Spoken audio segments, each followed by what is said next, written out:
Friends, मैं हूं अनूप और मैं आपको कुछ बताने वाला हूं इंग्लिश से रिलेटेड।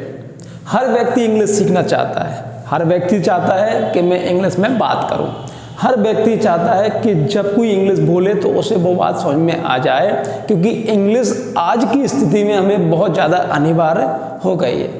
यदि आप मोबाइल चलाते हैं तो इंग्लिश, कंप्यूटर चलाते हैं तो इंग्लिश, कोई ऐड देखते हैं तो इंग्लिश, कई बार कोई सॉन्ग सुनते हैं तो इंग्लिश। तो इंग्लिश के लिए हमें क्या करें, तो हम धीरे धीरे करके सीखना चाह रहे हैं। उसी क्रम में हम आपको आज बताने वाले हैं टेंस, और टेंस में अभी पहला टेंस। यदि आप इंग्लिश सीखना चाहते हैं तो इंग्लिश को शुरू से सीखना पड़ेगा, इंग्लिश को ABCD से सीखना पड़ेगा। तो आज हम जो टेंस बता रहे हैं ये पहला टेंस है, और टेंस क्या होते हैं, कितने प्रकार के होते हैं, ये मैं पहले वाले वीडियो में आपको बता चुका हूं।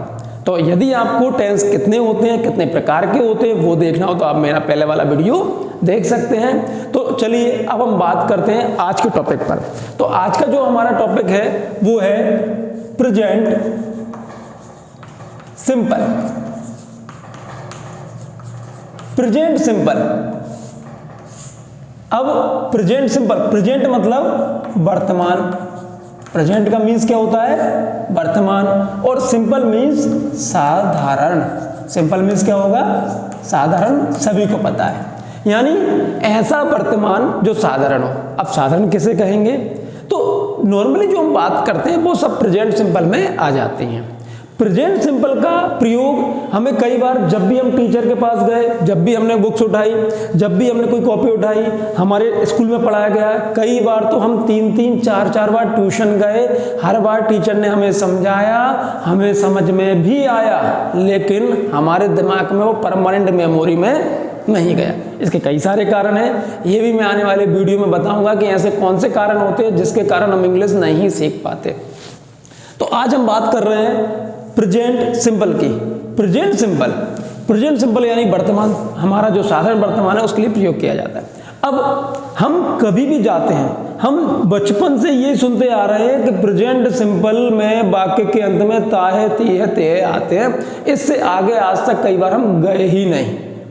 कारण कई बार हम ट्यूशन के पढ़े गए, ट्यूशन पर पढ़ने गए, कई बार कोचिंग्स पर गए, तो वहां पर गए तो टीचर ने इसको शुरू किया।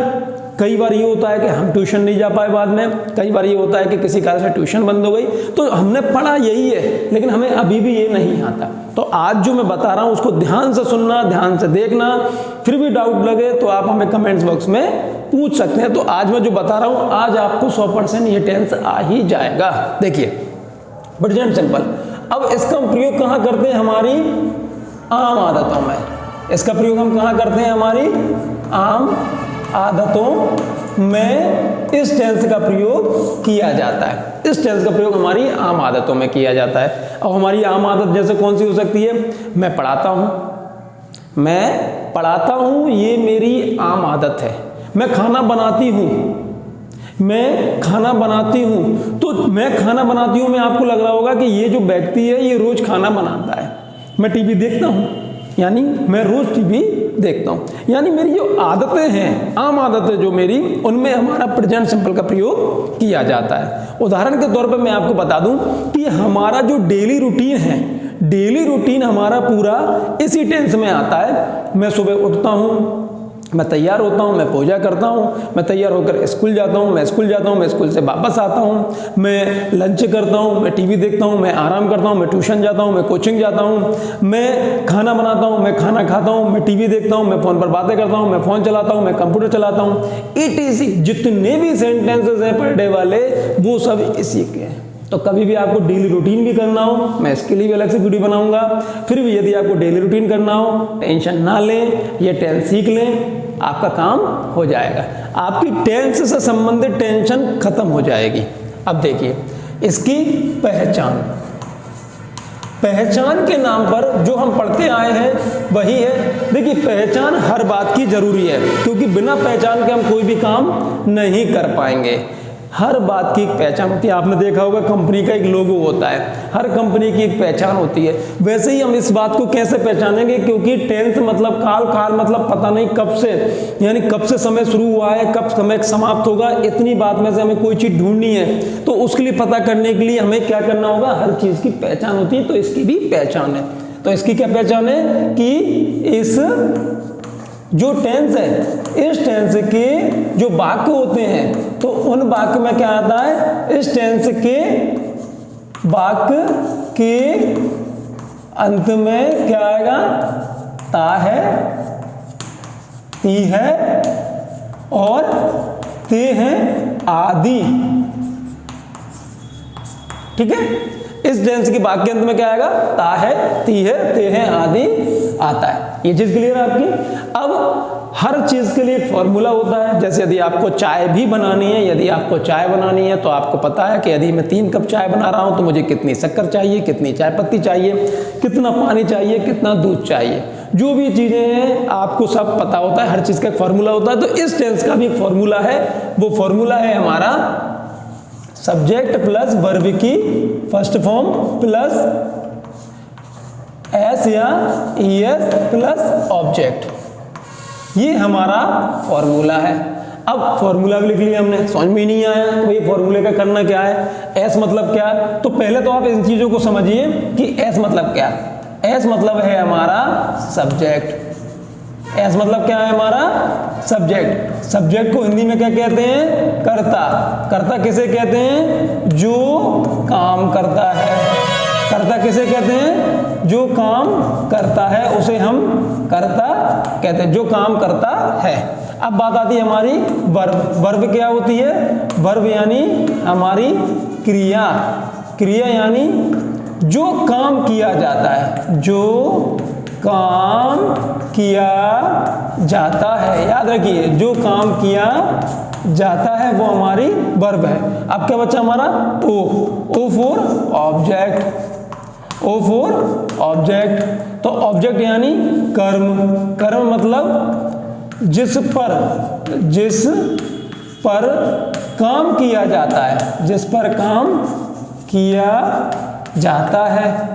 समझिए इस चीज को, और इस चीज को क्लियर करिए तो आपको दोबारा से पढ़ने की जरूरत नहीं पड़ेगी। S for subject. सब्जेक्ट मतलब कर्ता। कर्ता मतलब जो काम करता है, कोई भी जो काम कर रहा होता है वो हमारा सब्जेक्ट है। वर्ब।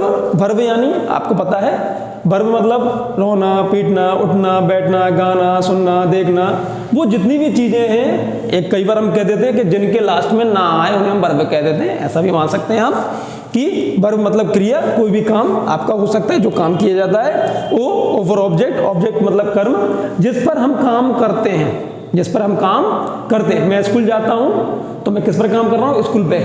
मैं इंग्लिश सिखाता हूं तो मैं सिखाने का काम किस पे कर रहा हूं, इंग्लिश पर। यहाँ पे काम कौन कर रहा है, मैं कर रहा हूं। तो ऐसे तरह से हम लोग सेंटेंसेस बना देते हैं। अब बात आती है हमारी किसकी, एस और ईएस की, कि एस और ईएस हमारे साथ क्या होगा। तो देखिए कि एस और ईएस अगर हमें लगाना है तो हमें क्या करना रहेगा कि ये लगेंगे, या तो ही होगा, या सी होगा, या नाम हो, या इट हो, या इन सबसे बड़ी बात कि वो सिंगुलर हो। ठीक है। अब ये एस या ईएस कहां पर हम नहीं लगाएंगे, या ध्यान से सुनिए, एस या ईएस कहां पर नहीं लगाएंगे, कहां नहीं लगेंगे, तो ये भी देख लीजिए। यू में नहीं लगेगा, आई में नहीं लगेगा, वी में नहीं लगेगा, दे में नहीं लगेगा, और एक और चीज कि भैया ये प्लूरल यानी बहुवचन में नहीं लगेगा। याद रखिए, कहां नहीं लगेगा, बहुवचन में नहीं लगेगा और एक वचन में लगेगा। कहां नहीं लगेगा, बहुवचन में लगेगा, एक वचन में लगेगा। एक वचन क्या होता है हमारा, एक वचन हमारा होता है जब कोई बात, कोई व्यक्ति, कोई वस्तु एक हो। मैं पढ़ाता हूं यानी अनूप पढ़ाता है, तो अनूप अगर पढ़ाता तो अनूप अकेला है। मैं अपवाद है, एक्सेप्शन है, तो वो बहुवचन में आता है, इसलिए उसमें नहीं लगेगा, आई लिखा हुआ है। एक वचन, कोई वस्तु एक हो, व्यक्ति एक हो तो एक वचन, जब दो या दो से अधिक हो तो बहुवचनों से हम कह देते हैं। अब हम बात करते हैं भैया इसके सेंटेंसेस कैसे बनाएं। तो सेंटेंसेस बनाने में हमें पता है कि वर्ब के साथ क्या आएगा, एस या ईएस आएगा। एस या ईएस कहाँ लगेगा, इनके साथ लगेगा। याद रखिए एस या ईएस ये वाला कहाँ लगेगा, ये लगेगा इसके साथ। क्लियर, ऐसे ईएस इसके साथ लगेगा। अब एक सेंटेंस पे उदाहरण के तौर पे देखिए आप, ये हमारा उदाहरण है एक, कि यदि मैं बोलूं कि अनिल खाना खाता है। कौन खाता है खाना, अनिल खाना खाता है। अनिल खाना खाता है। अब ध्यान से समझना, जो मैं समझाना चाह रहा हूं पूरी चीज क्लियर हो जाएगी। सबसे पहली चीज तो हमारा ये पहचानता है। क्लियर, पहचान क्लियर, ठीक है, ता है। अब इससे हम पहचान गए कि ये प्रेजेंट सिंपल टेंस है, ता है। अब इसमें काम कौन कर रहा है, कौन खाना खाता है, तो अनिल, अनिल। अब वर्ब, वर्ब यानी क्रिया, क्रिया मतलब काम। इसमें कौन सा काम हो रहा है, तो खाना, खाने का काम हो रहा है, खाने की क्रिया हो रही है। तो खाना को हम इंग्लिश में क्या बोलते हैं, ईट्स। अब ईट हम बोलते हैं, तो अब क्या हो जाएगा कि ईट के साथ ऐसे यस लगेगा, क्योंकि अनिल क्या है, हमारा नाम है, नाम के साथ लगता है। तो ईट्स, अनिल ईट्स, बचा क्या हमारे पास, फूड। खाना खाने की क्रिया किस पर हो रही है, खाने पर हो रही है, तो अनिल ईट्स फूड। क्लियर, समझ में आया, अनिल ईट्स फूड, ये हमारा क्लियर हो गया। अब अगर हम बनाते हैं कि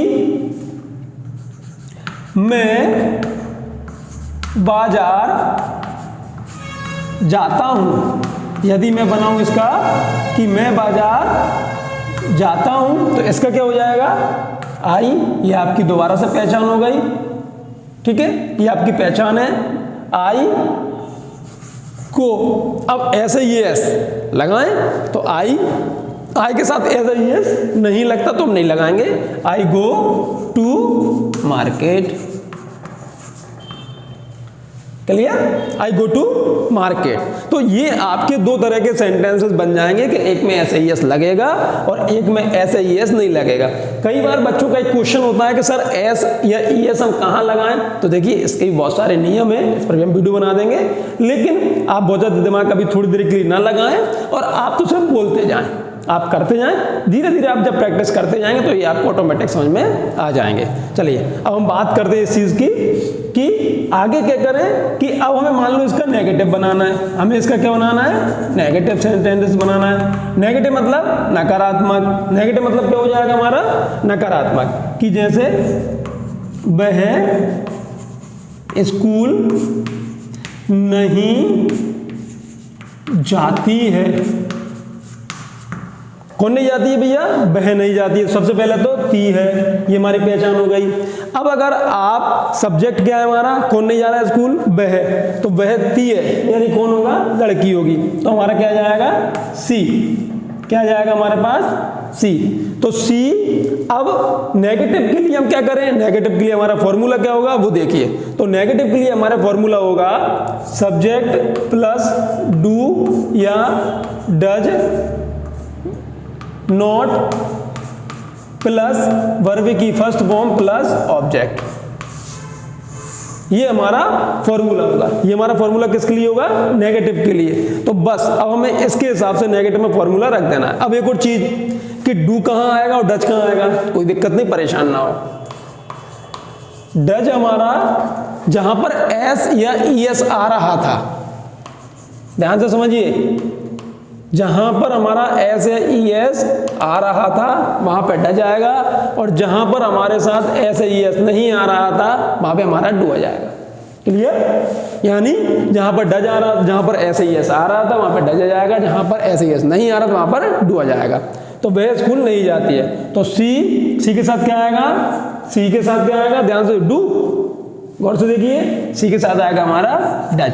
तो she does not go to school, she does not go to school. ये हमारा क्लियर हो गया।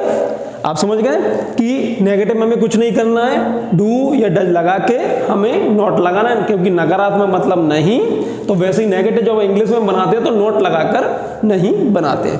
अब अगर हमें इसका इंटेरोगेटिव बनाना है, इंटेरोगेटिव यानी प्रश्नवाचक, इंटेरोगेटिव यानी क्या हो गया हमारा प्रश्नवाचक, प्रश्नवाचक यानी ऐसा सेंटेंस है जिसमें प्रश्न पूछा जाए, ऐसा सेंटेंस है जिसमें प्रश्न पूछा जाए। तो इसका फॉर्मूला क्या होगा, इसका सिंपल सा फॉर्मूला है कि डू या डज हमारे सबसे पहले जाएंगे, फिर सब्जेक्ट आ जाएगा, फिर वर्ब की फर्स्ट फॉर्म प्लस ऑब्जेक्ट। ये हमारा इंट्रो का फॉर्मूला है और नेगेटिव का फॉर्मूला हमारा ये है। तो इंटेरोगेटिव, इंटेरोगेटिव की स्पेलिंग भी याद करना, कई बार काम में आती है। तो इंटेरोगेटिव यानी प्रश्नवाचक, प्रश्नवाचक फॉर्मूला ये है। अब प्रश्नवाचक का एक अगर हम सेंटेंस देखें तो वो ये देखते हैं कि क्या सीमा टीवी देखती है। सेंटेंस क्या बन गया हमारा कि क्या सीमा टीवी देखती है। इंट्रोगेटिव, ये हम पहचान गए, दो चीज़ हमें पता चल गई कि ये कौन सा टेंस है, सिंपल सा है। अब हम इसका बना देंगे कि क्या सीमा टीवी देखती है। सीमा क्या है, नाम है, सीमा नाम है, तो नाम के साथ क्या लगाते हैं, डज। तो क्या हो जाएगा हमारा does Seema, does Seema, does Seema watch. बचा क्या हमारे पास TV, does Seema watch TV.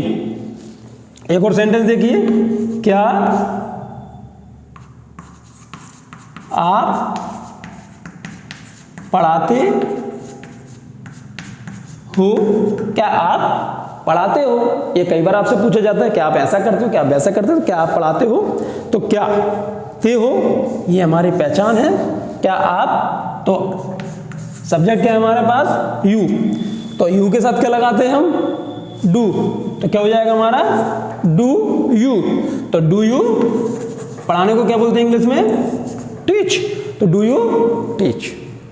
तो दोस्तों अब मुझे लगता है कि आपको ये टेंस समझ में आ गया होगा, और इससे रिलेटेड फिर भी अगर कोई डाउट रहता है तो आप हमें कमेंट्स बॉक्स में लिख सकते हैं। और यहाँ पर कोशिश की है कि आपको पूरी चीज़ ओवरऑल समझ में आए। एक और चीज़ कि जब भी कभी आपको यदि सब्जेक्ट समझ में नहीं आ रहा है, जब भी यदि कभी आपको सब्जेक्ट समझ में नहीं आ रहा है, तो जो पहचान है उसके पास जाके पूछिए कि कौन, जब आप कौन सा प्रश्न करते हैं तो आपको कई बार सब्जेक्ट समझ में आ जाता है। थोड़ा परेशानी होती है, बाकी वो आप प्रैक्टिस से आपको धीरे धीरे करके आने लगेगा।